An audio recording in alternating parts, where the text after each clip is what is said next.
trabajar con los muertos te enseña que el cuerpo humano es solo un estuche. Que cuando la vida se apaga, lo que queda en la mesa de metal es solo carne fría que ya no siente nada. Eso era lo que yo creía, hasta la noche en que me tocó cubrir la guardia de las 3 de la mañana en el sótano del centro forense. Porque cuando la maldad humana se mezcla con la avaricia de los vivos, la muerte no siempre significa que el cuerpo vaya a quedarse quieto en la plancha de acero.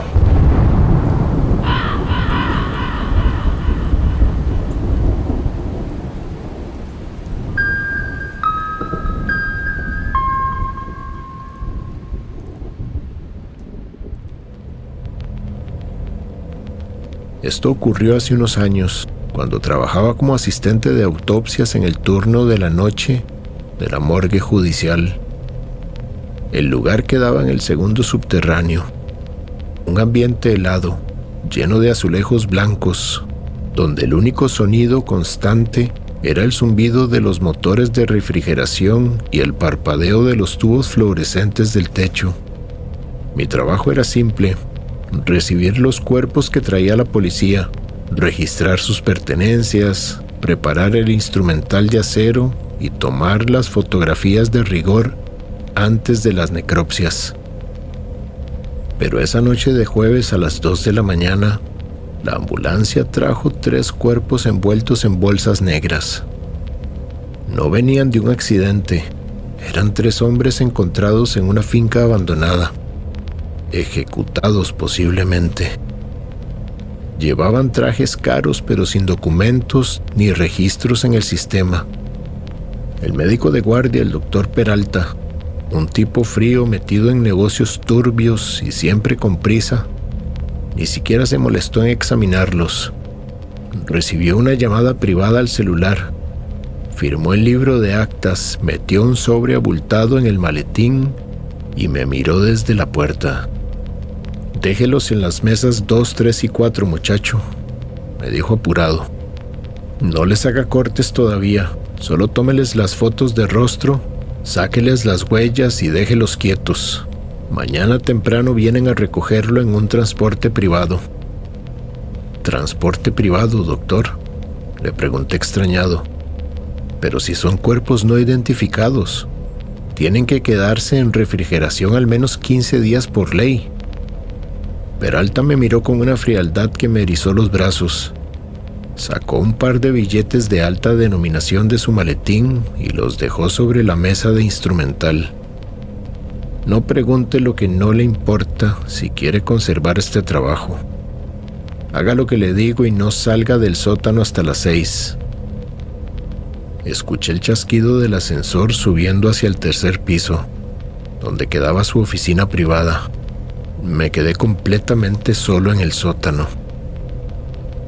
El ambiente en la mesa se sentía distinto. El olor a cloro se mezclaba con un tufo rancio y asqueroso que no era normal. Abrí la cremallera de la primera bolsa.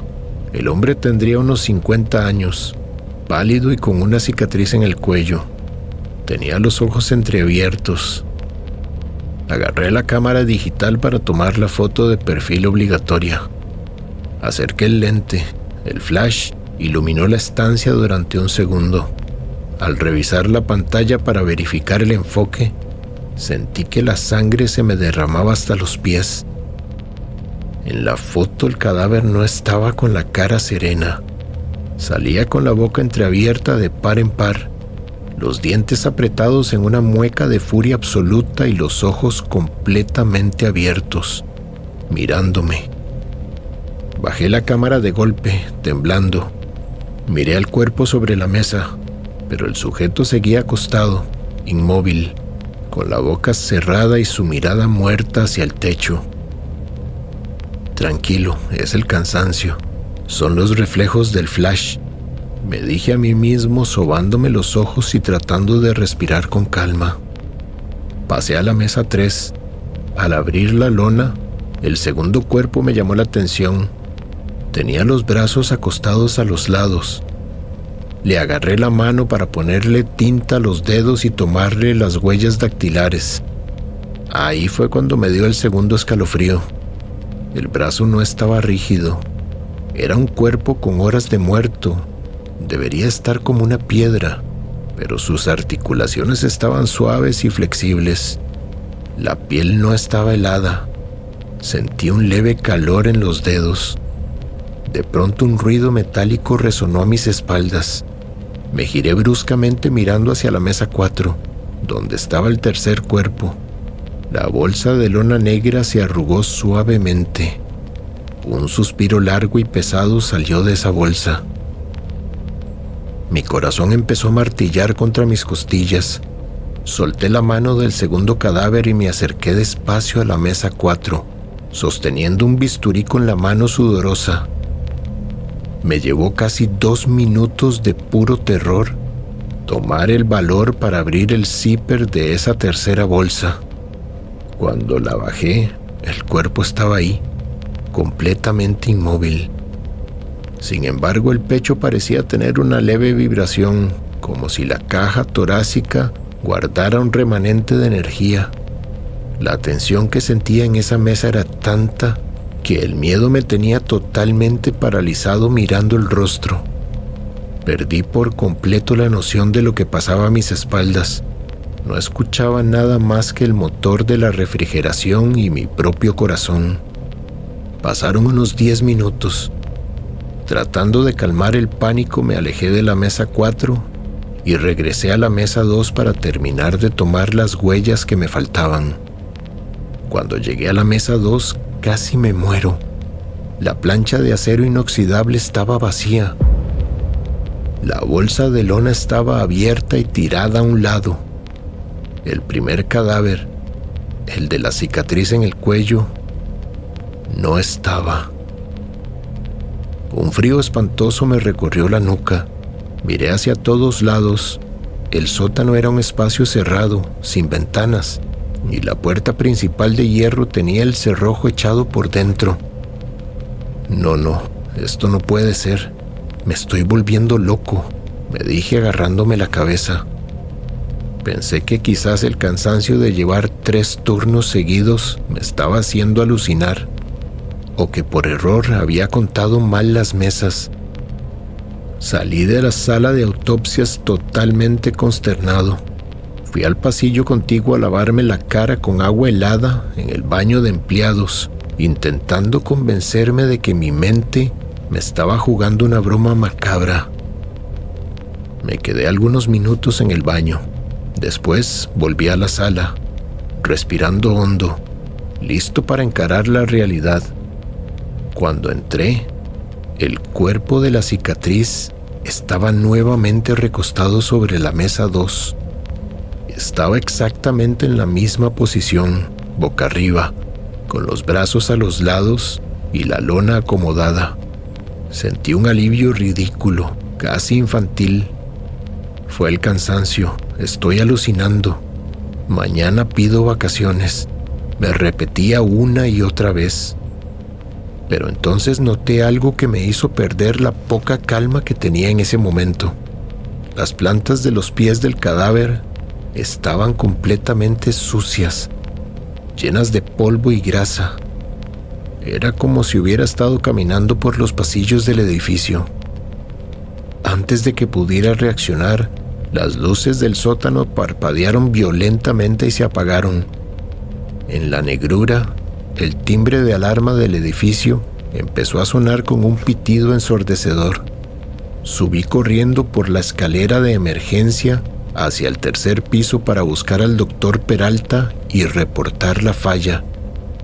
Cuando llegué al pasillo de la dirección, la puerta de la oficina del doctor estaba entreabierta.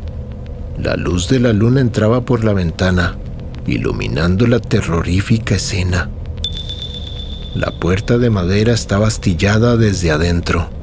El escritorio estaba volcado y los papeles cubiertos de líquido vital. El doctor Peralta estaba tirado en el suelo, petrificado, con los ojos vueltos hacia atrás y el cuello partido en un ángulo antinatural. No había nadie más en la habitación. Horas después, cuando la policía judicial llegó y revisó las grabaciones de las cámaras de seguridad, el agente a cargo me llamó a la sala de monitores con la cara desencajada. «Muchacho, mire esto», me dijo con la voz temblando, señalando la pantalla.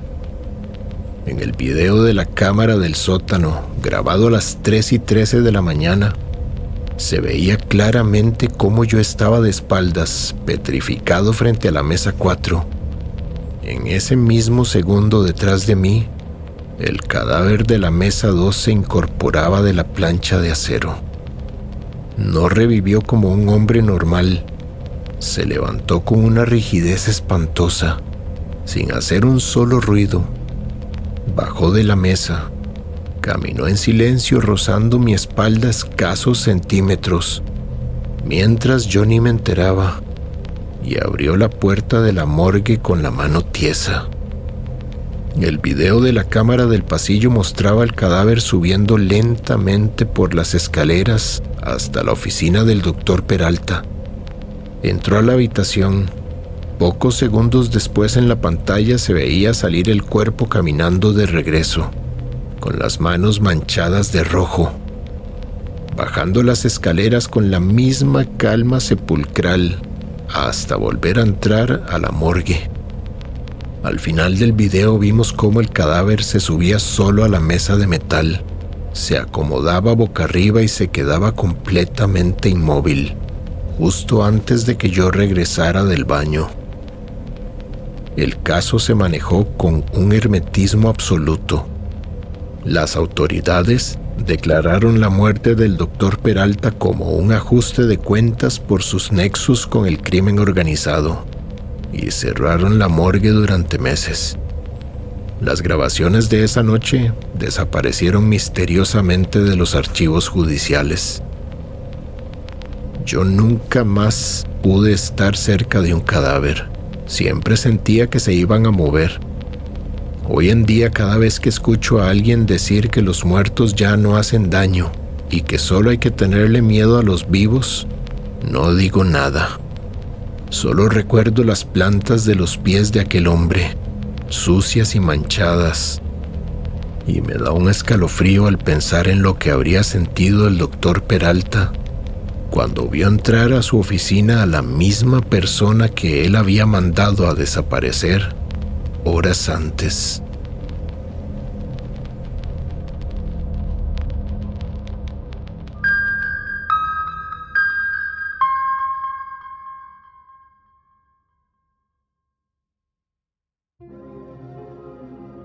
El cementerio de noche es un lugar tranquilo para los muertos que descansan en paz, pero para los vivos que se van a buscar lo que no les pertenece, es la fosa más profunda del mundo. Hay quienes creen que profanar una tumba es solo sacar un hueso o una joya de oro, pero la tierra bendita tiene memoria, y cuando la avaricia humana borra el respeto por la muerte, lo que desenterras con la pala no siempre se deja volver a guardar. Esto le ocurrió a un conocido de mi familia llamado Diego. A principios de los 90, él trabajaba como panteonero nocturno en el cementerio del pueblo, un lugar enorme, rodeado por paredes altas de ladrillo con musgo y con hileras de cipreses que tapaban la luz de las estrellas. El trabajo era sencillo: cerrar los portones a las 7 de la tarde, hacer un par de rondas con la linterna y cuidar que los maleantes no entraran a robarse las placas de bronce de las bóvedas. El problema empezó cuando la ambición le ganó a la honradez. Un curandero, un santero de la zona, un hombre adinerado que vivía en una casa grande a la salida del pueblo, contactó a Diego. Le ofreció una suma de dinero enorme por un encargo. Necesitaba tierra de fosa recién abierta y los huesos de una mujer que hubiera muerto en circunstancias trágicas. Esto para hacer un trabajo de magia negra encomendado por un político de la capital. Diego, que estaba ahogado en deudas porque era dependiente del juego y con ganas de plata fácil, aceptó el trato. Esa noche de viernes, el cielo estaba tapado por nubes negras y soplaba un viento frío que hacía crujir las ramas de los cipreses como si fueran huesos quebrándose. Diego esperó a que dieran las 12 de la noche. Agarró su pala, una barreta de hierro y una linterna en mal estado, que parpadeaba amenazante con apagarse en cualquier momento. Se dirigió al sector más antiguo y olvidado del cementerio, el patio de los pobres, donde la tierra no tiene losas de mármol, sino simples cruces de madera podrida. 2 días antes habían enterrado ahí a una muchacha joven que se había quitado la vida en el río. La tierra de la fosa todavía estaba suelta, suave y húmeda por las lluvias. Diego apoyó la linterna en una lápida vecina, dirigiendo la luz hacia la tierra. Agarró la pala y empezó a cavar. El sonido de la herramienta cortando la tierra húmeda era lo único que rompía el silencio del camposanto. A los 2 metros de profundidad, la pala golpeó la madera dura de la caja. Diego respiró agitado. Se secó el sudor de la frente con la manga de la camisa, sintiendo que el aire dentro del hueco se ponía denso y le costaba respirar. Con la barreta forzó la tapa. En el momento en que el metal hizo palanca y la madera cedió, un olor horrendo, un tufo a flores podridas y formol, le llenó la garganta. Diego apuntó la linterna hacia el interior del ataúd. Ahí estaba el cadáver de la muchacha. Tenía puesto un vestido blanco de novia, pero ver eso no le importó. Lo que le llamó la atención fue el medallón de oro puro que tenía la joven en el cuello. El panteonero no solo iba a cumplir el encargo del brujo, la codicia ciega le dijo que esa joya era suya. Estiró la mano con prepotencia, le arrancó la cadena del cuello al cadáver con un tirón. En ese preciso instante, la linterna se apagó de golpe, quedándose a oscuras y dentro de la fosa. En la negrura de la tumba, Diego escuchó algo que le detuvo el corazón, pero no venía de la caja, venía de arriba, del borde de la fosa. El sonido de pasos caminando sobre la tierra suelta que él mismo había sacado. ¿Quién anda ahí?, gritó Diego desde el fondo del hueco, empuñando la barreta de hierro con las manos temblorosas. Una luz blanca y potente le pegó de lleno en la cara, cegándolo por completo. Detrás del reflector apareció la silueta del brujo que lo había contratado, pero no venía solo. Venía acompañado por 2 matones del pueblo, hombres armados y con caras de pocos amigos. «Hiciste un buen trabajo», dijo el brujo desde arriba con una sonrisa fría que daba pavor.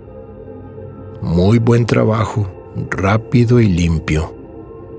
«Aquí tengo lo que me pidió, patrón», dijo Diego tratando de subir por la pared de la tierra. «Écheme una mano para salir y me da el pago».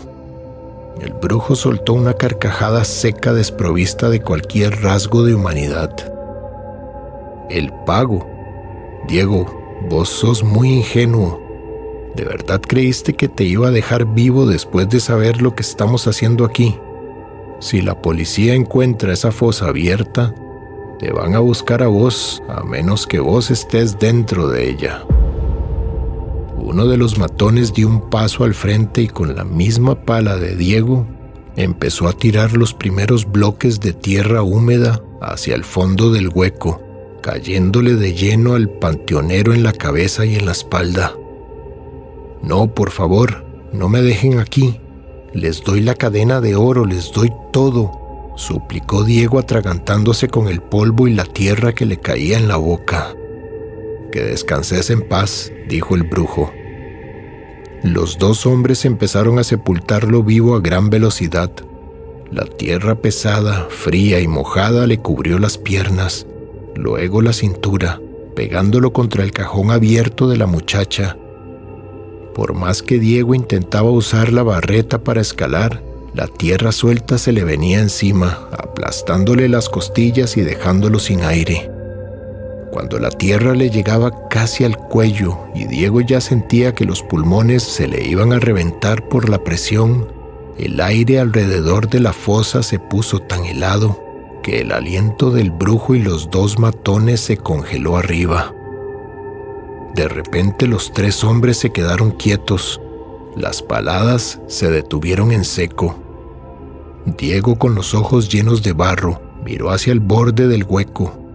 Los 2 matones y el brujo estaban paralizados, apuntando la linterna hacia los callejones de tumbas detrás de ellos. Desde la oscuridad del cementerio no brotó un monstruo, brotó un lamento que salía de las grietas de las fosas. Un viento violento levantó el polvo y las hojas secas, haciendo que las cruces de madera del sector empezaran a sacudirse como si la tierra estuviera temblando. ¿Qué es esa porquería?, gritó uno de los matones, sacando un revólver y disparando 3 veces a ciegas hacia los cipreses. Las balas no hicieron nada. De la penumbra entre las tumbas brotaron sombras que se deslizaban hacia ellos. La linterna del brujo empezó a parpadear hasta que estalló en 1000 pedazos. Diego escuchó los gritos desgarradores de los 3 hombres. Se escuchaba el sonido de la carne rasgándose, el sonido de las herramientas rompiéndose y el pánico puro de hombres crueles encontrándose con algo infinitamente peor que ellos. Uno de los matones cayó de cabeza dentro de la fosa, justo a la par de Diego, con el cuello partido en un ángulo imposible y los ojos abiertos llenos de terror. Luego la negrura cayó sobre el hueco. Diego sintió una mano helada, rígida, rozarle el hombro desde el interior del ataúd abierto. No era para lastimarlo, era una presión firme que lo empujó hacia arriba, como si la misma tierra bajo sus pies se estuviera levantando para expulsarlo de la fosa. Diego no sabe cómo logró salir de ese hoyo. Gateó entre la tierra suelta raspándose el pecho contra las piedras, hasta desplomarse boca arriba sobre el zacate del cementerio bajo la lluvia que empezaba a caer. Al lado del hueco estaban los cuerpos del brujo y uno de los matones. No tenían marcas de garras ni de cortadas, simplemente estaban ahí tiesos sobre el barro, con las caras deformadas por el impacto y la piel blanca como la cera de una vela. Diego tiró la cadena de oro al fondo de la fosa, agarró la pala y, llorando de terror y arrepentimiento, tapó el hueco como pudo antes de que amaneciera, dejando a la muchacha y a la joya sepultadas para siempre. Al día siguiente, Diego entregó las llaves del cementerio y se fue del pueblo para no volver jamás. Decía que aprendió que la maldad de los vivos puede comprar a un panteonero o contratar a un matón, pero cuando destruís la paz de los que ya no están, la tierra misma se encarga de cobrar la deuda. Y esa factura se paga con la propia alma.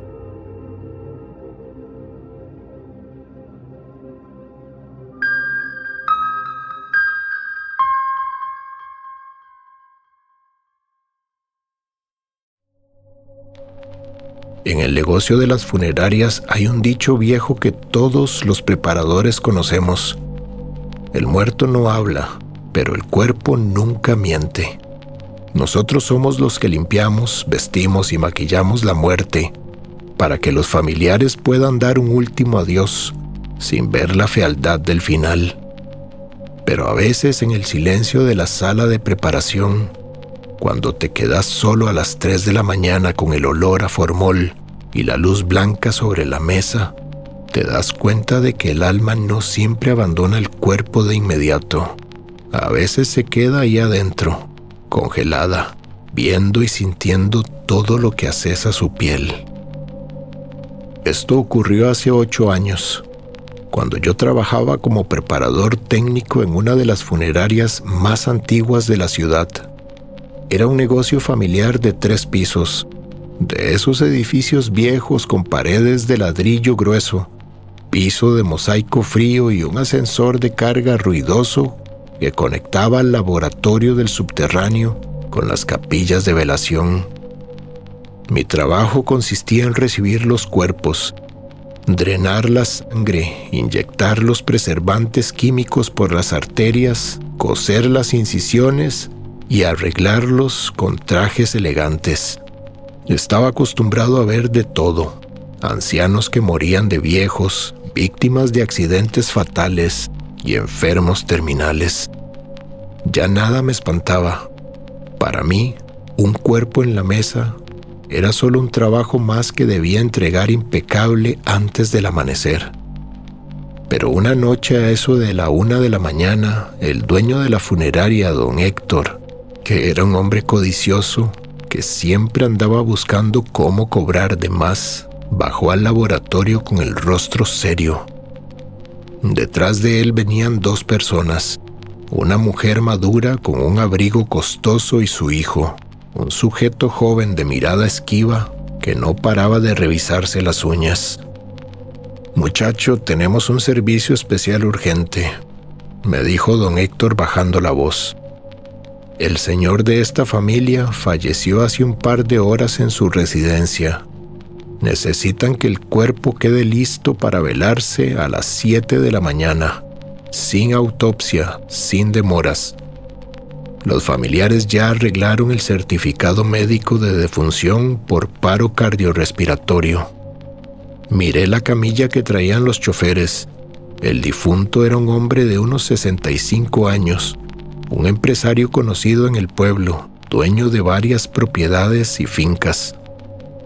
Don Héctor, para velar a las 7 hay que correr mucho. Además, el protocolo exige esperar el dictamen médico si murió en la casa», le advertí en voz baja. La señora del abrigo sacó un sobre grueso de su bolso y lo puso directamente sobre la bandeja de instrumental. «No hay nada que revisar, joven. Mi esposo sufría del corazón. Queremos que lo prepare rápido, lo vista con su mejor traje y selle el ataúd antes de que vengan los demás parientes», dijo la mujer con una voz fría, calculadora y sin soltar una sola lágrima. Don Héctor me agarró del hombro en ese momento con firmeza. «Haga su trabajo, muchacho, y póngase a trabajar ya». Los familiares y el dueño subieron por el ascensor y me quedé completamente solo. El único sonido que había era un goteo constante de un grifo en la pila de acero y ese zumbido eléctrico característico de los fluorescentes de techo. Acomodé al hombre sobre la mesa de acero inoxidable. Lo desvestí para iniciar el proceso de lavado. El cuerpo estaba tibio aún, lo cual era normal para alguien que acababa de fallecer hacía 2 horas. Pero al revisar detenidamente el rostro, noté el primer detalle espeluznante. Los ojos del hombre estaban completamente abiertos. No era esa mirada vacía y entreabierta común de los cadáveres. Sus pupilas estaban dilatadas al máximo, fijas en un punto, pero con una expresión de pánico, como si en su último segundo de vida hubiera visto algo horrendo. Agarré los plásticos de fijación que usamos para mantener los párpados cerrados durante el velorio. Le bajé los párpados con los dedos y le coloqué los fijadores. Me di vuelta hacia la mesa de trabajo para preparar la bomba de aspiración y los frascos de formol. Cuando giré de nuevo hacia la mesa de acero, el párpado izquierdo del hombre se había vuelto a abrir por completo. El fijador de plástico estaba tirado en el suelo. El ojo del cadáver me estaba mirando directamente a mí. Sentí una punzada de frío en el estómago. «Tranquilo, es la tensión muscular. Los nervios del rostro se contraen», dije en voz alta para romper el silencio aplastante del sótano. Volví a acomodarle el ojo con cuidado. Para avanzar rápido, inicié la incisión en la arteria carótida en el cuello para conectar la manguera del fluido embalsamador. Al hacer el primer corte con el bisturí, ocurrió algo que me hizo soltar la herramienta. De la herida no salió el líquido oscuro y espeso, como ocurre normalmente en un cuerpo inerte. Salió un chorro fino, rojo y brillante.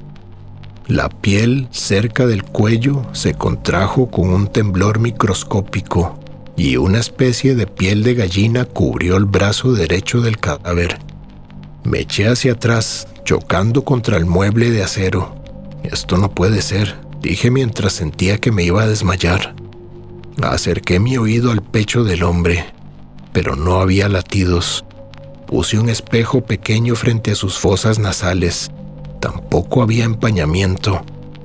Clínicamente el hombre estaba muerto, pero su cuerpo reaccionaba como si el dolor de la incisión estuviera llegando a alguna parte de su cerebro. Fue entonces cuando noté las marcas. Al limpiar el pecho y el cuello con la esponja desinfectante, la luz de la lámpara reveló pequeñas manchas violáceas debajo de las uñas de su mano izquierda, y en la comisura de sus labios había un rastro tenue de espuma seca con un olor leve, casi imperceptible a almendras amargas. El hombre no había muerto de un ataque al corazón, había sido envenenado con cianuro. La esposa y el hijo lo habían matado en la casa. Pagaron al médico de la familia para que firmara el acta y le dieron dinero a don Héctor para que yo embalsamara y enterrara la prueba antes de que la policía pudiera intervenir. El horror me paralizó. Estaba parado frente a un homicidio, a punto de destruir la evidencia biológica con mis propias manos. Miré el rostro del cadáver. El segundo ojo también se abrió. Ahora ambos ojos vacíos y llenos de venas rojas me miraban fijo desde la mesa. De la boca del difunto salió un sonido. No era una palabra, era el aire atrapado en sus pulmones, expulsándose de golpe a través de las cuerdas vocales tiesas. La temperatura en la sala de preparación cayó tanto que mi aliento empezó a salir como humo blanco. En ese momento entendí la pesadilla. El veneno había paralizado el corazón y los músculos del hombre, pero su conciencia, su mente, seguían atrapados en esa jaula de carne. El tipo estaba consciente cuando lo metieron en la bolsa. Había estado consciente cuando la esposa pagó el dinero y estaba sintiendo cada corte de mi bisturí sin poder gritar ni moverse. Los dedos de la mano derecha del cadáver se cerraron lentamente sobre la mesa de acero, produciendo un chirrido metálico espantoso con las uñas. El cuerpo no se levantó a caminar, pero la presencia en esa habitación era tan sofocante, tan cargada de rabia y agonía, que sentí que el aire me faltaba. Escuché pasos apresurados en el pasillo. La puerta de madera del sótano se abrió y entró el hijo del difunto, con la cara pálida y una botella de agua en la mano. «Oiga, ¿cuánto le falta? Mi mamá dice que apure el paso, que la carroza viene temprano», dijo el muchacho caminando hacia la mesa sin mirar el cuerpo. Yo no pude hablar. Solo me quedé petrificado señalando con el bisturí tembloroso hacia la mesa de acero. El joven se acercó y miró el rostro de su padre. En ese preciso instante el brazo derecho del cadáver, el mismo que se había contraído, se levantó de la mesa con un espasmo violento y rígido. La mano helada, manchada de rojo y formol, se le encajó al muchacho alrededor de la muñeca con una fuerza descomunal, apretando hasta hacer sonar los tendones. El muchacho se quejaba y gritaba que lo soltaran, cayendo al suelo mientras intentaba zafarse del agarre del muerto. El rostro del cadáver no cambió de gesto, pero de su boca abierta empezó a brotar un flujo espeso y negro que le cayó al muchacho en la cara. El joven gritaba fuera de sí, pateando el piso, sintiendo los dedos helados de su padre aplastándole los huesos de la mano. Yo no me quedé a ver el final. Solté el bisturí, corrí hacia el ascensor de carga y subí a toda prisa hasta la planta principal. Corrí hacia la calle y me fui, dejando las puertas de la funeraria abiertas de par en par. A la mañana siguiente, la policía llegó al lugar. Encontraron al hijo de la señora tirado en el suelo del laboratorio, en estado de conmoción absoluta, con la muñeca morada por la marca de 5 dedos humanos marcados a fuego en piel. La esposa intentó huir, pero la policía forense intervino el cuerpo a tiempo. Encontraron las trazas masivas de cianuro en el cuerpo y ambos fueron arrestados por asesinato en primer grado. Don Héctor terminó en la cárcel por complicidad y ocultamiento de evidencia. Yo ni siquiera me presenté a mi trabajo a poner la renuncia. No quería estar implicado en todo eso. Hoy en día, cuando voy a un funeral y veo a la gente parada alrededor del ataúd, diciendo lo sereno que se ve el difunto, me da un temblor en la espalda, porque yo descubrí que la muerte no siempre es un sueño apacible y que a veces cuando la injusticia es muy grande, el cuerpo se niega a enfriarse hasta que la verdad sale a la luz. Muchas gracias por haber escuchado los relatos de hoy. Cuídate mucho y nos escuchamos la próxima. Esto es Miedos Profundos. Un saludo de terror.